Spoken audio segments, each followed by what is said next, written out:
My dearly beloved, my Dominican brothers and sisters at home and abroad, I come to you on the eve of the Sham election called by Roosevelt Skerrit. And I come to you in peace and love. I come to you in a way to seek greater understanding, to speak to the values that our generation, those values which shaped us, to understand that power without purpose is a fraud. Power without consciousness is a fraud. Power without a conscience is a fraud. And power without character is a fraud. Why do I say this? In 2000, on the eve of the funeral of Rosie Douglas, my mentor and friend, I met Roosevelt Skerrit. Young man, and he looked solemn and he looked sad. But I'd heard of Roosevelt Skerrit. I'd heard about Roosevelt Skerrit from no less a person than the person who brought him into politics. It was September 22nd, 2000, at the Georgetown University Center for Foreign Service, where Rosie Douglas gave his last speech. At that time, I was, in a way, a little bit upset with Rosie. I said, Rosie, look, you came with Reginald Austri and Matt Peltier and Carlisle John Baptist and a guy called Felix Augustine to the University of New Orleans in New Orleans, Louisiana, so they could set up a hotel and tourism school at Ross in that area where Ross was located, so that Dominica would become the Athens of the Caribbean. You would have a university city in Portsmouth. That was your plan. You had plans with York University in Canada and I think Middlesex University in the United Kingdom. That was your plan. Brilliant plan. So you'd have Ross and 3 or 4 of the universities, and people in Dominica would benefit from having universities at home. They would not have to spend precious foreign exchange going overseas to study. Dominica would be a center for learning. What have we become today? A center for crime, money laundering, the sale of passports to a rogues gallery of diplomats. And when I said to you that the university people were not hearing from Austri, they were not hearing from Nanton, you said that Austri, is not serious. You said that Nanton is more interested in cricket. And as far as Roosevelt Skerrit and Vince Henderson, you said what I've said before, that they were just interested in women and the pursuit of the flesh. You use more colorful language in the patois, the vernacular, which I will not use this evening. And all they wanted to do was drive big cars, and they didn't really even want to read a book. Your concern that evening was that they were of such a caliber that you'd never go into an election with them again, because they had actually pressured you for ministries. They were junior members of parliament, but they pressured you. And so within less than 10 days, you were dead. Rosie Douglas.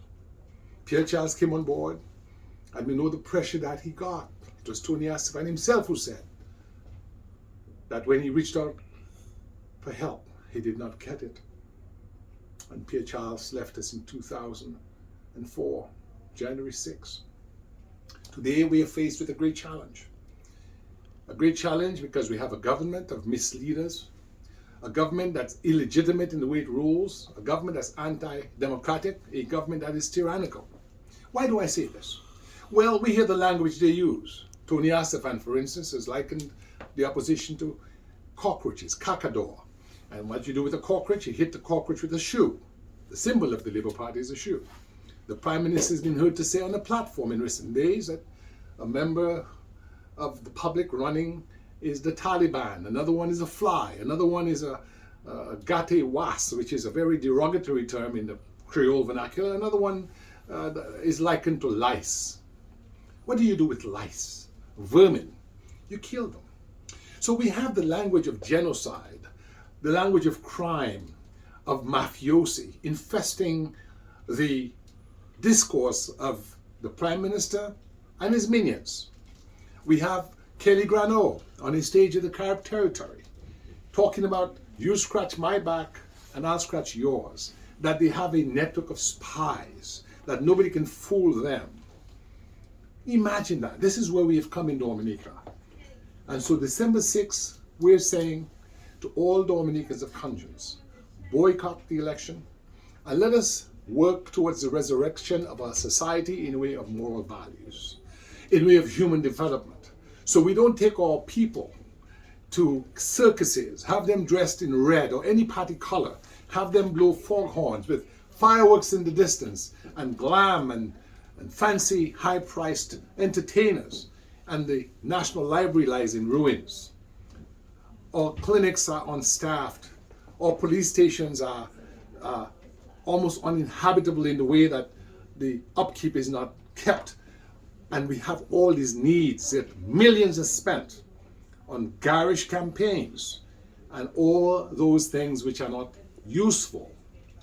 When we met the Prime Minister, after Ruzi died, he was Minister of Education.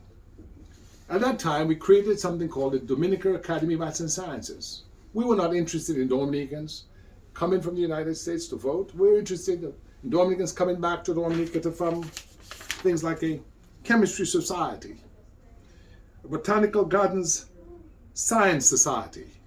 We wanted to have things like a mathematics society, an agriculture society. We wanted to have in Dominica a place for our engineers, so we would have an engineering society, a working medical society, so our doctors would not simply be scattered about, but they would be working together in the medical sciences. We wanted to have a society in which our lawyers would have a working law society that mentored our young people in the Constitution and rule of law. As Tony Astafan or any of the passport sellers who passed as lawyers in Dominica, gone to schools to share their knowledge about our Constitution or rule of law or civil rights? No, they've spent their time selling symbols of the nation, passports, and pocketing hefty fees and packing the rest outside in violation of our Finance Act. We wanted respect via education and strong rule of law institutions. Respect. Respect means that you show love to your people. It means that you don't shout at them from a platform and tell them to scratch your back so you could scratch their back. You don't tell people that they should vote for you so you can take care of them, because that disempowers people. We want a society where Dominicans have hope. Hope because they are well educated and they can come to a society with a zero tolerance for corruption. Do we have that, Charles Severin? Do we have that, Roosevelt Skerrit? Do we have that, Tony Astafan? And let me talk about the Nassif brothers. Gregor Nassif and Ivo Nassif, I address this to you. You're two wealthy Dominicans. Your father, Philip Nassif, was a chemical engineer who did a great thing. He built a factory, Dominica coconut products, of which we were very proud, producing soaps. You've maintained a hotel and you've built more hotels. I'm reliably informed that you're part of the CBI program. I'm reliably informed that you've gotten cash from the CBI program for your hotels. Do any of the hotels that you own have the name of the government and people of Dominica as a title holder? And I say this for Sam Raphael, and I say this for the folks at Kempinski, because my view is if you sell a symbol of the nation, a government item of property for a fee, that the people and government of the country should also be on the title of anything that is purchased with that. That is only logical.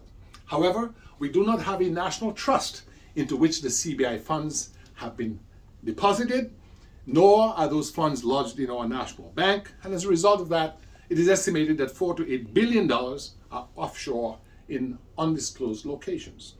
What is that, Mr. Nassif?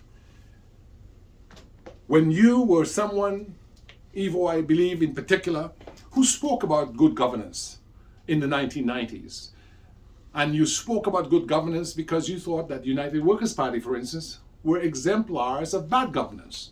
What do you say now? Have you ever asked for a commission of inquiry into the CBI program? Have you ever asked for an accounting by the Auditor General of all the agents, including yourself, if you are one? All I'm saying is, let us not be hypocrites. We know that what has been done in Dominica by the Roosevelt Skerrit administration would be condemned and would be subject to sanctions and criminal prosecution in any rule of law country.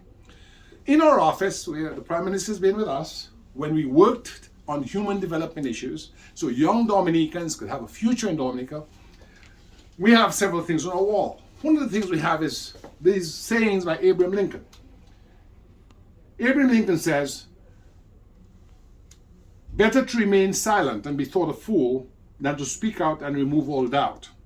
Listen to that, Roosevelt Skerrit. Listen to that, members of Parliament of the so-called Labour Party, which of course is not a Labour Party. He also says, quote, "The fact is, truth is your truest friend, no matter what the circumstances are." And so Lincoln, who was the president who martyred himself over the issue of slavery, he was assassinated over the issue of slavery, was someone who spoke about issues of governance and how one should pursue life. It says here, "Stand with anybody that stands right. Stand with him while he is right, and part with him when he goes wrong." And that's what we did. We stood with Roosevelt Skerrit and the Labour Party when Rosie Douglas and Pierre Charles was there. And for a moment, when Roosevelt Skerrit was there, and when he went wrong, we parted with him. And we're asking all Dominicans to part from this. Because what we have is a racket. It's not a party. It's a racket that is governed by one man, his overseas masters and cronies, and his local enablers. Who are those enablers? The culprit in chief is the president of Dominica.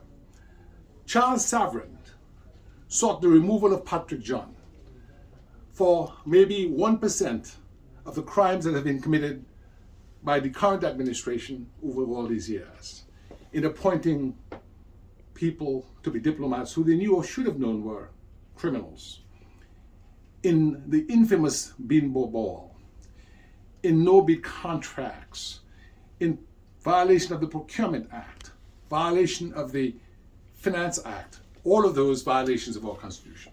We also have in our office other things that speak to our spiritual core. One of the things we talk about is hope. That's what we need in Dominica today. We need hope. It says hope. "But the eyes of the Lord are on those who fear him, on those whose hope is in his unfailing love." So Dominicans, it is darkest before the dawn. We are enabled by a righteous cause and the courage of our convictions. So let us have hope. What else do we have on the walls in our office? Another one is love. Everything we do is inspired by love of country and love of our people. We love our people, we love our island, and that's why we don't use words like kakador and lice and gate was and all the other profanities that are foisted on the minds of our unwitting population, where we have young boys and girls jumping up and down, singing the most vulgar songs about the feminine member and what they will do to the female member and what they will do after they've had their rum. That is the character of the current administration. We talk about love and education. Here it says, love is patient, love is kind, it always protects, always trusts, always hopes, always perseveres, love never fails. So Dominicans, this evening, I say to all of you to love your country, to love your fellow man, and even those who despise us by having betrayed our independence and our societal norms and have brought our country into disrepute, still love them and pray for their redemption and pray that God shall forgive them. The final one is faith. We are people of faith. And these are the kinds of things that on our walls here at our office, because we've used our office as a citadel of good intentions and an instrumentality for the development mission, not simply to practice law and to earn a fee, but to use our office as a place to promote partnerships, as with the University of New Orleans, current partnership we have with the University of Maryland system, Eastern Shore, where we brought scientists down to do food processing at the grammar school. That's what we do, and that's what we want to focus on. So our young people have agriculture that sustains us. So our young people have an industrial base that sustains us. All of that is encapsulated in faith. What does it say? Faith is the substance of things hoped for, the evidence of things not seen. And so, Dominica, as I conclude this evening, tomorrow, December 6, 2022, boycott the Sham election. Let's have electoral reform, and let's build a society based on faith, a society based on hope, a society based on love, a society where we can all come together, Dominicans of all kinds, working together, those at home and those abroad, marrying our respective competencies in the arts and sciences, as we did in the Dominica Academy of Arts and Sciences, to help build our country into a better place. The path of failure is the path of Roosevelt Skerrit. It's the path of money laundering, of criminal conduct in office, of lies, of untrustworthy behavior, of lack of conscience and lack of consciousness, misleading our young people like the Pied Piper of Hamelin. Let us not be beguiled or mamma-guyed by his smooth words and his fireworks and all the glam. Let us not be threatened by those who talk about their snipers and Navy SEALs. We know that they are associated with gangs. We know that in recent times we've had lots of killings and lots of gun running. Where are those guns coming from? Who are those guns going to? Verily I say unto you, my brethren, verily I say unto you, my sisterin, God is not mocked. We shall overcome. We shall do so by persevering in our faith. Hold strong, Dominica. We are going to work assiduously so we can all be present at the resurrection of our beloved land. God bless you all. God bless Dominica. No electoral reform, no election. Thank you very much.